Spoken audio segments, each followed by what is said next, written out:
போர் இடப்பெயர்வுக்கு முன்னர் பாடசாலை மாணவர்களின் எண்ணிக்கையில் எப்படி ஒரு சமநிலை இருந்ததோ அதை போன்ற ஒரு நிலையை உருவாக்க அனைவரும் ஒத்துழைக்க வேண்டும் என்று வடக்கு மாகாண ஆளுநர் நவேத் நாயகன் கோரிக்கை விடுத்துள்ளார்.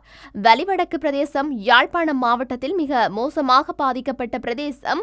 மக்களின் காணிகள் இன்னமும் விடுவிக்கப்பட வேண்டியுள்ளன. பல குடும்பங்கள் இங்கு வந்து மீள குடியமர வேண்டியிருக்கின்றார்கள். விடுவிக்கப்பட்ட பகுதிகளில் கூட மக்களை இன்னமும் குடியமர்த்த வேண்டிய தேவை இருக்கின்றது. இடப்பெயர்வின் பின்னர் சொந்த இடத்தில் அடிப்படை வசதிகள் இல்லாது ஆரம்பிக்கப்பட்ட உங்களின் பாடசாலை இன்று படிப்படியாக வளர்ச்சியடைந்திருக்கின்றது. இந்த பாடசாலையில் பணியாற்றிய அதிபர் மற்றும் ஆசிரியர்களின் சரியான தலைமைத்துவமே அதற்கு காரணம். அன்று அதிக மாணவர்களை கொண்டு இயங்கிய பாடசாலைகள் கூட இன்று இயங்க முடியாமல் மூட வேண்டிய நிலைக்கு தள்ளப்பட்டுள்ளன. யாழ்ப்பாணம் நகர பகுதியை நோக்கி போரால் இடம்பெயர்ந்த மக்கள் மீண்டும் இப்பகுதிக்கு வருவதற்கு விரும்பவில்லை. வலிவடக்கை பொறுத்தவரை பாடசாலைகளில் வளப்பற்றாக்குறைகள் இருக்கின்றன.